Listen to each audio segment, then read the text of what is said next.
우리 주님의 크신 은혜가 이 시간 예배하는 우리 모두와 함께 또 병상에 계신 분들과 함께 하시기를 주님의 이름으로 간절히 축복을 드립니다. 오늘도 전우자 바라보시면서 예수님 사랑으로 축복합니다. 우리 인사하겠습니다. 예수님 사랑으로 축복합니다. 예수님 사랑으로 축복합니다. 아멘. 감사합니다. 인터넷에 올라와 있는 내용 중에 이런 교회는 피해야 한다. 이런 제목의 영상이 있어서 제가 보게 되었는데 그 내용은 이런 겁니다. 화려하지만 기도가 없는 교회, 사람은 많이 모이는데 사랑은 없는 교회, 말씀은 늘 선포되는데 생명이 느껴지지 않는 교회, 이런 교회는 피하라. 그러니 겉으로는 크고 아주 건강해 보이는데 정작 예수님이 보이지 않는 교회다라는 것이죠. 그래서 바람직한 교회, 사람을 살리는 교회는 이렇게 크고 화려한 교회, 이런 것이 아니라 말씀이 들리는 교회, 그리고 사랑이 경험되고 영혼이 회복되는 교회다. 바로 종교개혁은요, 이런 질문에서 시작이 되었습니다. 교회는 무엇이어야 하는가? 우리는 무엇을 잃었고 또 무엇을 회복해야 되는가? 이런 질문을 오늘 이 시간 우리에게도 한번 던져보게 됩니다. 오늘은 종교개혁이 일어난 지 508주년 기념주일로 지키는데 종교개혁은 한마디로 말하면 근원으로 돌아가자. 아드 폰테스라고 이제 말을 하는데요. 사람은 사실 이 선과 악 사이에서 굉장히 혼란스럽잖아요. 바울도 로마서 7장에서 내가 참 선을 행하고 싶은데 나에게는 이렇게 악이 함께 있다. 이제 굉장히 안타까워하는 고백을 우리가 볼 수 있습니다. 그래서 이 근원으로 돌아가자. 아드 폰테스라고 하는 말은 이렇게 악이 혼재하는 세상에서 신앙의 본질을 향해서 뚜벅뚜벅 걸어가는 그 발걸음이다라고 말씀드릴 수 있습니다. 이 종교개혁이 일어났던 1517년이니까 16세기죠. 16세기 초에는 그 분위기가 희망이라고는 전혀 찾아볼 수 없는 그 한마디로 암흑기였습니다. 그야말로 어두운 터널을 지나갔던 것이죠. 그러나 터널은 반드시 그 끝이 있다는 사실, 바로 루터는 그 끝에 빛을 보았던 것 같습니다. 희망을 본 것이죠. 당시의 교회는 어땠냐면 너무나 부패해서 성직자들은 권력을 탐하고 면죄부를 팔아서 구원을 거래했습니다. 성경은 라틴어로 되어 있어서 평신도들이 접근할 수도 없는, 읽을 수 없는 그런 상황이었고, 그런데 이때 한 수도사였던 마틴 루터 가슴에 한 말씀이 꽂혔어요. 그것이 바로 오늘 읽은 말씀의 내용이죠. 오직 의는 믿음으로 말미암아 산다. 그는 이 말씀이 곧 하나님의 생명의 숨결이라는 걸 깨달았습니다. 그리고는 지금까지 자기가 구원을 위해서 많은 노력을 하고 수행을 하고 수덕을 쌓고 했던 것들, 그렇게 쌓아서 구원을 이루는 것이 아니라 구원은 오직 하나님의 선물과 같은 은혜다라는 사실을 깨닫게 된 것이죠. 그래서 루터는 1517년 10월 31일 비텐베르크 교회 성문 앞에다가 95개조의 반박문을 탁 붙였어요. 그리고 세상에 교회의 타락을 알리고 당당하게 종교개혁을 단행하게 된 것입니다. 사실 이 개혁이라고 하는 말은 지금 이 시대에도 여러 가지 모양으로 크고 작고 하지만 시행이 되고 있어요. 우리가 이 개혁이란 말 그 자체로 뜻풀이 해보면 잘못된 것을 바로 잡는다는 것이죠. 사회적으로나 종교적으로 어떤 크고 작아도 바로 잡을 일이 있을 때 개혁한다 얘기합니다. 그런데 지금 역사 가운데 개혁이란 이름으로 일어났던 사건들이 많은데 지금 이렇게 508년이 지난 오늘날까지도 종교개혁에 주목하는 이유는 바로 그 신앙의 가장 핵심적인 본질을 추구하는 그런 개혁의 운동이었기 때문에 그런 것이죠. 그래서 지금도 10월 마지막 주일 1년에 한 번이지만 이렇게 이날을 기념하면서 우리 신앙의 본질을 추구하고 생각해 보는 시간을 갖게 됩니다. 종교개혁의 첫 번째 핵심은 바로 오직 믿음이며 오직 믿음으로 오직 의인은 믿음으로 말미암아 산다. 신학적인 용어로는 이신칭의 믿음으로써 의롭게 된다는 말인데 여기서 이 믿음은 어떤 의미일까요? 신학자인 알리스터 맥그레스의 말을 빌려 말씀드리면 믿음에는 세 가지 측면이 있다고 그래요. 첫째는 이 예수님을 믿는 믿음. 그래서 우리가 다 구원함을 얻는다고 하는데 특별히 여기서 이 믿음은 온 인류를 위한 구원, 또 우리 모두를 위한 구원, 이 온 세상을 위한 구원도 있지만 더 중요한 것은 나를 위한 구원이라는 거예요. 우리 예수님께서 십자가에서 그렇게 거룩한 피를 흘리신 것은 다 해당이 되지만 나를 위한 것이다. 그래서 이 보혈의 은총을 믿는 믿음, 그것이 바로 예수님과 나를 상관 있게 만든다라는 겁니다. 이 말은 관계를 강조한 것이죠. 예수님과 나 사이에 인격적인 신뢰관계를 강조합니다. 그러니 여러분, 지식이 나를 구원하는 것이 아니에요. 믿음은 관계입니다. 이런 이야기가 있어요. 어떤 아버지가 어린 아들 손을 잡고 가파른 산을 오르고 있었습니다. 길이 비탈졌고 험했어요. 그래서 아들이 몇 번이나 얘기합니다. 아버지가 이제 아들의 손을 잡고 가니까 아빠, 그 손 놔. 내가 잡을게. 이렇게 잡혀서 올라가는 게 좀 불편했는지 자기가 잡겠다 그러는 거죠. 그러나 그렇게 아들이 아빠 손을 잡고 올라가는데 번번이 미끄러지는 거예요. 번번이 미끄러져. 그러더니 나중에 이 아이가 말합니다. 아빠, 이제는 아빠가 내 손을 잡아줘. 하고 이제 결론을 그렇게 맺는 거죠. 여러분, 믿음은요, 내가 하나님을 붙드는 것이 아니에요. 내가 하나님 붙드는 것이 아니고 하나님이 나를 붙들어 주신 겁니다. 이 말은 굉장히 중요하죠. 우리가 여러 차례 말씀드렸지만 우리가 손이 두 개인 이유, 우리 하나님은 우리를 결코 놓지 않는데 우리가 때때로 믿음이 약해져서 하나님을 놓을 때가 있다는 그때를 방지하기 위해서 우리의 손을 두 개 만드시고 우리를 꽉 붙들어 주신다는 그런 이야기 아니겠어요? 우리가 이것을 기억해야 될 줄로 믿습니다. 나의 믿음이 약해져 있을 때에도 하나님은 우리를 붙들고 계시다는 사실, 여러분 기억하시길 바랍니다. 그래서 이 믿음은 그리스도와 우리를 연결시키는데 바로 종교개혁의 두 번째 핵심인 바로 연합입니다. 연합. 오직 믿음으로의 두 번째가 바로 연합입니다. 하나가 되게 하는 것이죠. 주님 붙들어 주시는 손을 꽉 붙들고 주님은 포도나무요 우리는 가지라. 그래서 우리는 그저 주님이라고 하는 나무 줄기에 딱 붙어있는 가지가 되는 거예요.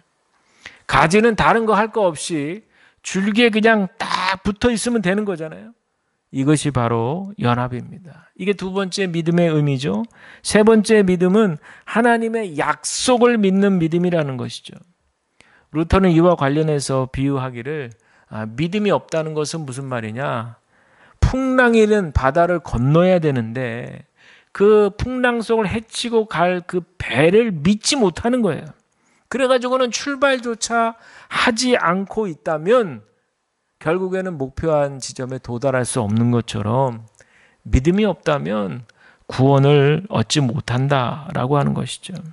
결국에 믿음이라고 하는 것은요, 내가 생각할 때 옳다, 내가 이해가 된다 이래서 믿어지는 것이 믿음이 아니라 주님께서 비춰주시는 구원의 빛, 은혜의 빛에 따라 주님과 연결돼서 주님이 믿어지는 거죠.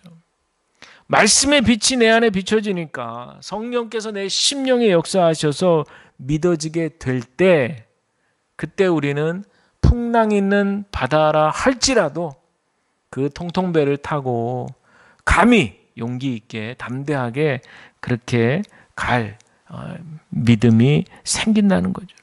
이것이 바로 여러분 오직 믿음으로 살아가는 그런 우리의 모습이 되어야 할 줄로 믿습니다. 종교개혁의 두 번째 핵심은 오직 은혜, 오직 은혜. 이 루터가 그 당시에 수도사였었는데 이 루터는 평생 죄책감 속에 살았어요. 그러면서 자기가 열심히 기도하고 금식하고 또 수행하고 수고하고 하면 그러면 좀 뭔가 죄가 다 벗겨지고 구원을 얻을 수 있지 않을까. 그런 생각으로 막 그 계단도 막 이렇게 무릎으로 올라가고 말이죠. 기도하면서 올라가고 하여튼 고행, 수행, 별의별 걸 다 했어요. 그런데도 그 영혼 깊은 곳에는 불안감이 사라지질 않는 거예요. 그런데 어느 날 성경 말씀이 그의 마음을 요즘 말로 하면은 찢었어. 그의 마음을 그냥 확 찢었어요. 그게 바로 오늘 읽은 말씀이죠. 복음에는 하나님의 의가 나타나서 이때 이 루터가 무릎을 딱 친 거예요. 아, 여기서 하나님의 의는 내가 뭘 잘못했고 잘했고를 따지는 심판하는 의가 아니구나. 나의 모든 죄악을 다 허물을 덮어주시는 나를 구원하시기 위해 내려오시는 하나님의 은혜다. 하나님의 선물이라는 것을 섬광과 같이 빛이 비춰지듯이 그렇게 다 깨닫게 된 거예요. 여러분 우리가 잘 생각해 보면 모범적으로 잘 살았기 때문에 구원받는 것이 아니에요. 구원받았기 때문에 더 열심히 살아야지 또 하늘의 소망이 생기고 이렇게 구원을 받았기 때문에 그런 새로운 시각들이 열리는 겁니다. 내가 변했기 때문에 은혜가 임한 것이 아니라 은혜가 내 안에 있으니 내가 변하고 싶은 그런 열망이 우리 가운데 생겨나게 된 줄로 믿습니다.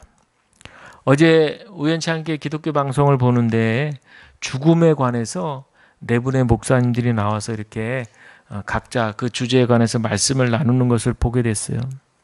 저도 고2 때 할머니 시신을 처음 보고 만져봤다고 그랬잖아요. 그러면서 아, 사람이 죽으면 이렇게 되는구나 처음 깨달았죠. 그리고 목회하면서 수많은 장례식에 참여하고 또 때로는 진례하면서 죽음에 대해서 많은 묵상을 하게 되었던 것이죠. 그러다가 저희 아버지 죽음이 좀 더 구체적으로 그렇게 저에게 다가왔고 죽음이 소망과 연결되는 지점이 있구나라는 것을 깨닫게 된 거죠. 저는 아버지 그 시신 입관할 때 아버지의 이제 시신 앞에서 인간의 한계가 이렇게 분명하구나라는 사실을 깊이 깨달았어요.